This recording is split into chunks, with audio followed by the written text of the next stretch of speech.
আউযু বিল্লাহি মিনাশ শাইতানির রাজিম। বিসমিল্লাহির রহমানির রহিম। ওয়া ইযা কারাআতাল কুরআনা জাআলনা বাইনাকা ওয়া বাইনাল লাযিনা লা ইউমিনুনা বিল আখিরাতি হিজাবাম মাসতুরা। তুমি যখন কোরআন পাঠ করো তখন তোমার ও যাহারা আখিরাতে বিশ্বাস করে না তাহাদের মধ্যে এক প্রচ্ছন্ন পর্দা আমি রেখে দেই। আসসালামু আলাইকুম বন্ধুগণ, সূরা বনী ইসরাইলের ৪৫ নম্বর আয়াতের প্রতি আপনাদের দৃষ্টি আকর্ষণ করছি।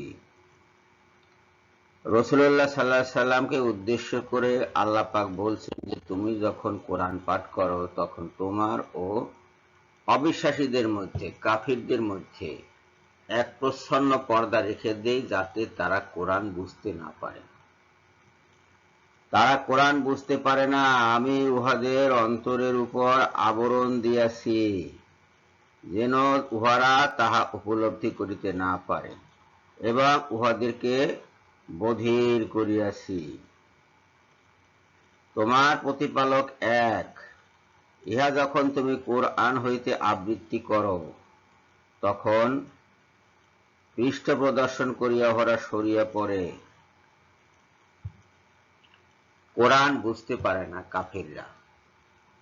আপনি দেখবেন যে অবিশ্বাসীদেরকে আপনি হাজার ভাবে বুঝালেও তারা ঠিক উল্টা রাস্তাটায় গিয়া, উল্টা পয়েন্টে গিয়া আপনার সাথে তর্ক জুড়ে দেবে। কোরআন তারা বুঝতে পারে না। বুঝতে পারে না তার কারণ হচ্ছে এইখানে যে কোরআন এবং তাদের মাঝখানে একটা পর্দা পড়ে যায়। রাসূল সাল্লাল্লাহু আলাইহি সাল্লাম যখন পড়তেন কোরআন, তখন তার এবং কাফিরদের মাঝখানে যেরকম পর্দা পড়ত। কোরআন আপনি যখন পাঠ করেন, আমি যখন পাঠ করি, তখনও আপনার এই কোরআন পাঠকারীদের এবং কাফিরদের মাঝখানে একটি প্রচ্ছন্ন পর্দা পড়ে, যে পর্দাটি কেউ দেখতে পায় না। প্রচ্ছন্ন পর্দা মানে অদৃশ্য পর্দা, হিজাবাম মাস্তুরা। এই যে হিজাবাম মাস্তুরা বলা হচ্ছে এখানে, মানে প্রচ্ছন্ন পর্দা। প্রচ্ছন্ন পর্দা পড়ে যায়, যেটা তারা দেখতে পায় না, আপনিও দেখতে পান না। কিন্তু আপনি বুঝতে পারবেন যে যারা বিশ্বাসী তারা ঠিকই বুঝছে, কিন্তু যারা অবিশ্বাসী তারা বুঝছে না, জিনিসটা বুঝছে না, তারা উপলব্ধি করতে পারছে না। তাদের অন্তরের উপরে একটা মোহর মারা আছে, একটা আবরণ সৃষ্টি করা আছে, যে কারণে অন্তর পর্যন্ত কোরআনের আয়াত পৌঁছায় না, কোরআনের আয়াতের বাণী পৌঁছায় না। তারা বধিরের মতো, একটা শুনতে আর একটা শোনে, একটা বুঝতে আর একটা বুঝে, সবসময় এমনি করে তারা। আল্লাহ পাক বললেন যে দুনিয়াকে আমি তোমাদের চলাফেরার জন্য প্রশস্ত করে দিয়েছি। তারা বুঝলো দুনিয়াকে চ্যাপ্টা করে দিয়েছে এবং বলে কোরআনের পৃথিবী চ্যাপ্টা, গোলাকার নয়, অতএব কোরআন অবৈজ্ঞানিক। এই হলো তাদের যুক্তি, আহাম্মক। আল্লাহ পাক বললেন জমিনকে তোমাদের জন্য বিছানা করেছি, জমিনকে তোমাদের জন্য বিছানা সদৃশ করেছি।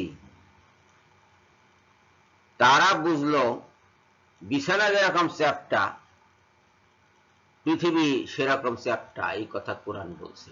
আসলে তো তা নয় কথাটা। জমিনকে বিছানা সদৃশ করেছে বা বিছানা করেছে, এর অর্থ হলো যে জমিনের উপরে মানুষ এবং অন্যান্য প্রাণী শুতে পারে, ঘুমাতে পারে। বাস্তবে তো তা হচ্ছে, যে কেউ যেখানে সেখানে শুয়ে পড়তে পারে মাটির উপরে, কোনো সমস্যা নেই। মাটিটা পাক পবিত্র হলেই হলো। মাটিটা যখন দেখা যায় যে এটা পরিচ্ছন্ন আছে, পরিষ্কার আছে, তখনই মানুষ সেখানে শুয়ে পড়তে পারে। ছোটবেলায় সেই গ্রামে যখন বাস করেছি তখন ঘাসের উপরে কত শুয়ে রয়েছি উপরের দিকে তাকিয়ে, এটা আমরা সাধারণভাবে করেছি। এবং এখনো দেখা যায় যে অনেকেই পার্কের ভিতরে এখানে সেখানে শুয়ে আছে। দুনিয়ায় যত মানুষ ঘুমায় তার অর্ধেকের বেশি মানুষ মাটিতে ঘুমায়। তাহলে মাটি থেকে বিছানা বলতে কোনো সমস্যা হয় না, এতে পৃথিবীর চ্যাপটাও হয়ে যায় না, গোলাকারও হয়ে যায় না। কিন্তু ওরা এটা বোঝে। কেন ওরা এটা বোঝে? ওদের অন্তরের উপর আবরণ আছে এবং ওদের এবং কোরআনের মাঝখানে এরকম একটি প্রচ্ছন্ন পর্দা আছে। ওরা কিছুতেই এটা বুঝবে না। যে আয়াত পড়ে আপনি ইমানদার হবেন, অবিশ্বাসীরা সেই আয়াত পড়ে অবিশ্বাসীর উপরে আরো দৃঢ় হবে, আরো কঠিন হয়ে যাবে সেই একই আয়াত পড়ে। এটাই হলো কোরআনের বৈশিষ্ট্য এবং আল্লাহর বিধান, আল্লাহর অমোঘ বিধান। তারা কিছুতেই ঈমান আনবে না, ঈমান আনতে তারা পারবে না। সবাইকে ধন্যবাদ জানিয়ে এখনকার মতো বিদায় হচ্ছি। আল্লাহ হাফেজ।